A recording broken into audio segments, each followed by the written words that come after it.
Raskolnikov is a young, poor, and proud law student in St. Petersburg. He lives in a small, suffocating room where hunger and sleepless nights blur into one another. Yet the hunger that consumes him most is not physical. It is the hunger of the mind. He questions human nature, justice, and the meaning of guilt and punishment. A single idea begins to take root. Humanity is divided into two kinds, the ordinary and the extraordinary. The ordinary live quietly, obeying the rules. The extraordinary, however, shape history, even if it means breaking the law. If one evil act could stop 1,000, he wonders, would it still be a sin? This thought slowly turns into an obsession. He convinces himself that he was chosen to test the limits of morality, to break society's rotten order.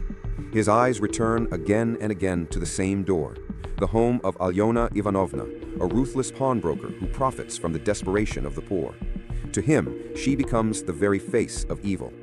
Killing her, he tells himself, would be an act of justice. One evening, with an axe in his hand and a storm in his chest, he walks to her building. The city feels frozen. The streets echo with his heartbeat. He climbs the stairs, knocks, and in a single moment, crosses the line of no return.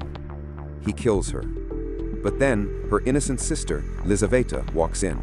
Terrified, she gasps, and before he can think, he strikes again. 2 lives are gone. Yet the real death is his own soul. When Raskolnikov returns home, there is no victory, only silence.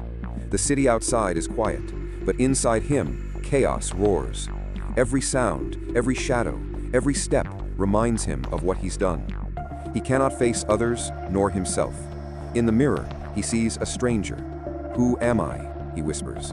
A savior or a murderer? Dostoevsky writes these moments with such haunting truth because he knew that torment himself. Once sentenced to death for his political beliefs, he was spared at the last moment and sent to Siberia. There, he learned that punishment begins long before judgment. Crime and punishment is not merely a story, it is his confession, born from his own darkness. Days pass, and Raskolnikov's mind begins to fracture. He wanders the streets, blending into crowds, haunted by whispers that no one else hears.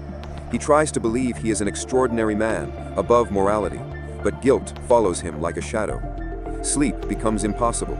Food loses its taste. The mind that once sought truth now only seeks silence. Then 2 people enter his life. The first is Sonya, poor, innocent, yet filled with light. She sells her body to feed her family, but her soul remains untouched. When Raskolnikov meets her, he feels something he thought was lost: compassion. She listens without judgment, and in her presence, he feels seen, not condemned. Through her, he realizes that love, faith, and forgiveness still exist. The other is Detective Porfiry Petrovich, calm, sharp, and quietly relentless. He speaks to Raskolnikov many times, never accusing him outright, but every question cuts deep. Porfiry is not chasing evidence, he is chasing truth. He waits until Raskolnikov's own conscience does the work for him. Now Raskolnikov lives between 2 voices, pride and guilt. One tells him he is different, greater. The other whispers that he is just like everyone else.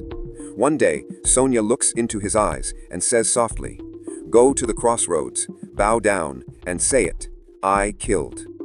Her words break through every theory he ever built, because she speaks not to his mind, but to his heart. Salvation, he understands, is not earned through reason, but through surrender. At last, Raskolnikov confesses, not because he is caught, but because silence has become unbearable. He is sentenced to years of hard labor in Siberia. Cold, loneliness, and remorse surround him, but Sonya follows. Every morning, she comes to the prison yard and stands there silently, her eyes saying what words cannot: "I am here." One day, she brings him a small Bible. He opens it and reads, "I was dead, and now I am alive again." A faint light awakens in him. His chains remain, but something inside is free. For the first time, he feels peace, not from escape, but acceptance. Through Raskolnikov's story, Dostoevsky redeems himself. Crime, he tells us, begins not with blood, but with pride. In the thought that one man can rise above others. Raskolnikov's rebirth is the reminder that no darkness is final, and no soul beyond forgiveness. By the end, he is no longer extraordinary, only human, and that is his greatest redemption. Because punishment does not begin in the courtroom, but in the heart. No judgment is harsher than the one we give ourselves, and no freedom is greater than confession. For every confession is, in its own way, a resurrection.